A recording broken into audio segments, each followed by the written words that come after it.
Assalamualaikum warahmatullahi wabarakatuh. Alhamdulillah, alhamdulillahillazi arsala nabiyahu Muhammadan sallallahu alaihi wasallama allazi an'ama alaina bi anwa imtinani. Ashhadu an la ilaha illallah wahdahu la syarikalah wa ashhadu anna Muhammadan sallallahu alaihi wasallam allazi ja'alahu Allahu khaira khalqih. Allahumma fasalli wa sallim ala sayyidina Muhammadin ashrafi ibadih. Amma ba'du fa ya ibadallah, usini nafsi wa iyyakum bitaqwallah faqad fazal muttaqun. Qala Allah ta'ala fi kitabihil karim. Bismillahirrahmanirrahim. Ya ayyuhallazina amanu taqullaha haqqa tuqatih wa la tamutunna illa wa antum muslimun. Sadaqallahu maulana al-azim.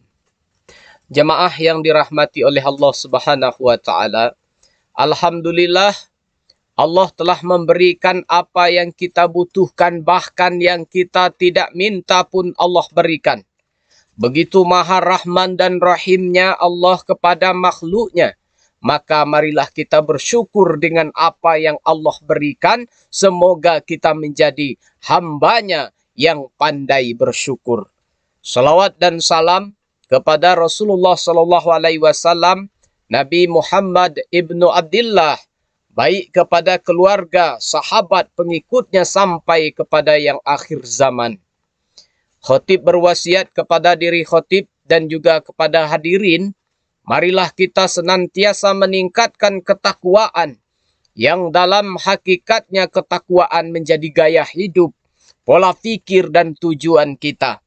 Sehingga ketakwaan terwujud dalam perkataan, tindakan, dan pikiran.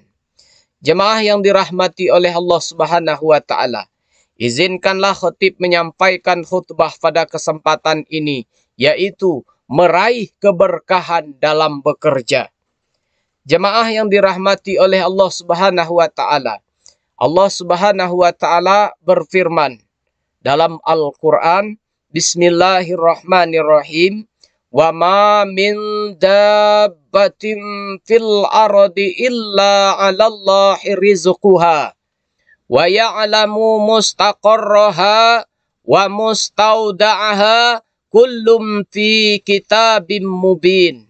Dan tidak ada sesuatu binatang melata pun di bumi melainkan Allah lah yang memberi rezekinya. Dan dia mengetahui tempat berdiam binatang itu dan tempat penyimpanannya. Semuanya tertulis dalam kitab yang nyata, Lauhul Mahfuz. Hadirin yang dirahmati oleh Allah Subhanahu wa taala, Ibnu Katsir rahimahullah mengatakan, Allah Subhanahu wa taala menceritakan bahwa dialah yang menjamin rezeki makhluknya, termasuk semua hewan yang melata di bumi, baik yang kecil, yang besarnya, yang ada di daratan maupun yang ada di lautan. Dia pun mengetahui tempat berdiam binatang itu dan tempat penyimpanannya. Dengan kata lain, Allah mengetahui sampai di mana perjalanannya di bumi dan kemanakah tempatnya kembalinya, yakni sarangnya. Inilah yang dimaksud dengan tempat penyimpanannya.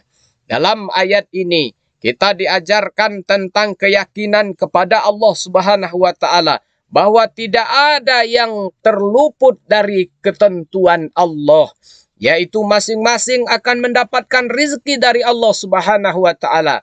Namun demikian tentu yang kita inginkan bukan hanya sekedar mendapat rezeki, tapi bagaimana kita mendapatkan keberkahan. Buya Hamka pernah mengatakan, kalau hidup sekedar hidup, babi di hutan juga hidup. Kalau bekerja sekedar bekerja, kera juga bekerja. Lalu bagaimana agar meraih keberkahan dalam bekerja? Sebelum kita mengetahui bagaimana meraih keberkahan, tapi sedikit khotib jelaskan makna keberkahan. Imam Al-Ghazali mengatakan bahwa kata berkah yaitu berarti bertambahnya kebaikan. Para ulama pun juga menerjemahkan makna kata berkah adalah segala hal yang berlimpah, baik dari aspek spiritual ataupun material, termasuk di dalamnya kasih sayang, ketenangan, kenyamanan, waktu, usia, dan sebagainya. Dalam syarah Sahih Muslim, karya Imam An-Nawawi, disebutkan berkah memiliki dua arti. Yang pertama, tumbuh, berkembang atau bertambah. Yang kedua, kebaikan yang berkesinambungan. Hadirin yang dirahmati oleh Allah Subhanahu wa taala. Allah Subhanahu wa taala berfirman, Bismillahirrahmanirrahim. Walau adna ahlal qura amanu wa taqaw la fatahna alaihim barakatim minas sama'i wal ard. Walakin kazzabu fa akhaznahum bima kanu yaksibun. Jikalau sekiranya penduduk negeri-negeri beriman dan bertakwa, pastilah kami akan melimpahkan kepada mereka barokah dari langit dan bumi.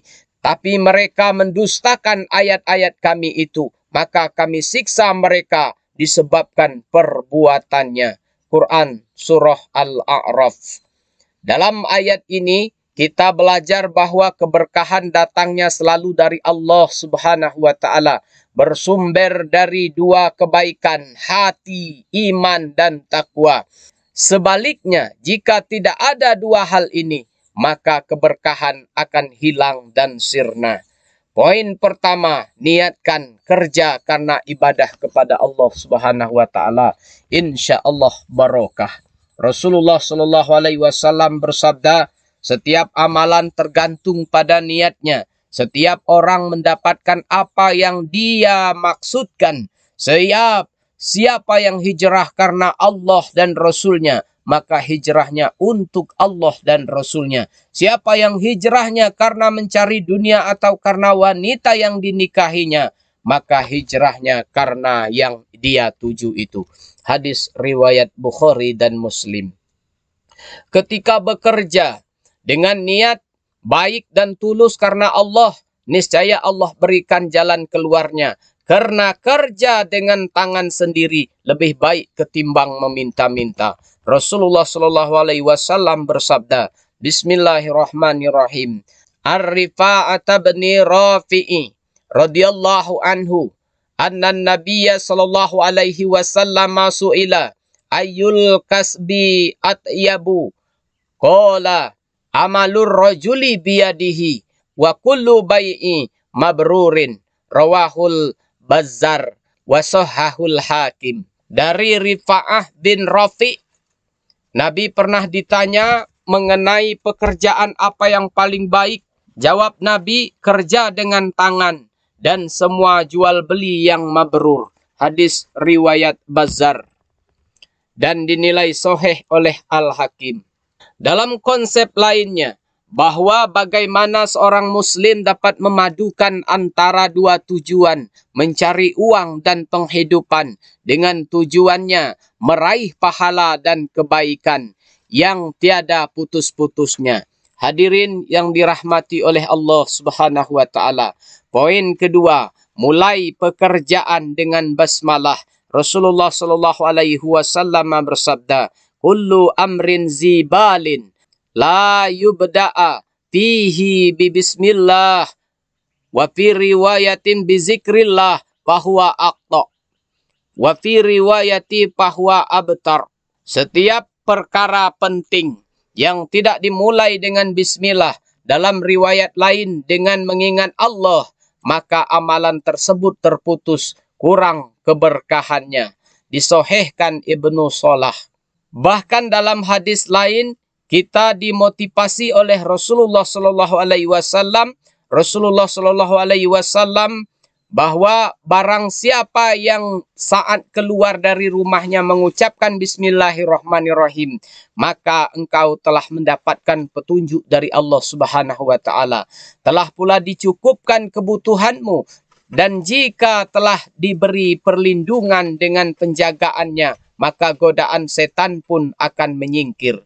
Hadis riwayat Abu Daud, At-Tirmizi dan Nasa'i. Hadirin rahimakumullah. Ketiga, tetap melaksanakan ibadah wajib saat bekerja. Dalam hadis qudsi Allah Subhanahu wa taala berfirman, Ya ibna Adam taqarrag li'ibadati amla'u qalbaka minni wa amla'u yadaka rizqan. Ya ibna Adam la tuba'id minni amla'u qalbaka faqran wa amla'u yadaka sughlan. wahai anak Adam, sempatkanlah untuk beribadah kepadaku, niscaya aku akan memenuhi hatimu dengan kecukupan dan memenuhi tanganmu dengan rezeki. Wahai anak Adam, janganlah menjauh dariku. Jika demikian, aku akan memenuhi hatimu dengan rasa kekurangan dan memenuhi tanganmu dengan kesibukan. Hadis riwayat Hakim, Sahih At-Targhib wa Tarhib. Ini merupakan janji Allah. Bahkan orang yang bekerja tanpa melupakan kewajibannya terhadap Tuhan, maka Allah balas dengan diberikan kehidupan yang lebih baik. Man amila solihan min zakarin au unsa wa huwa mu'minun falanuhyiyannahu hayatan thayyibah wa lanajziyannahum ajrahum bi ahsani ma kanu ya'malun. Barang siapa yang mengerjakan amal soleh baik laki-laki maupun perempuan dalam keadaan beriman, maka sesungguhnya akan kami berikan kepadanya kehidupan yang lebih baik dan sesungguhnya akan kami beri balasan kepada mereka dengan pahala yang lebih baik dari apa yang telah mereka kerjakan. Quran Surah An-Nahl. Hadirin yang dirahmati oleh Allah Subhanahu wa taala. Poin yang keempat, bekerja tapi tetap dekat dengan Al-Quran. Allah Subhanahu wa taala berfirman dalam surah Al-An'am, Bismillahirrahmanirrahim.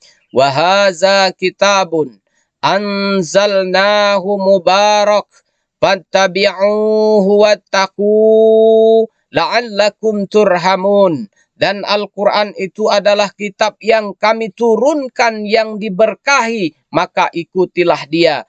Dan bertakwalah kepada Allah. Dan bertakwalah agar kamu diberi rahmat. Quran Surah Al-An'am. Ibnu Katsir rahimahumullah mengatakan, Allah menyifati Al-Quran sebagai kitab yang diberkahi.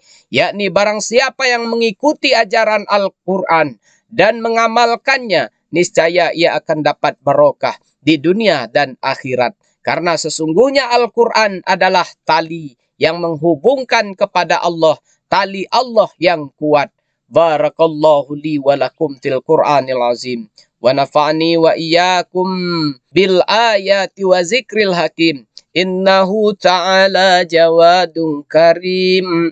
Malikum barur raufur rahim.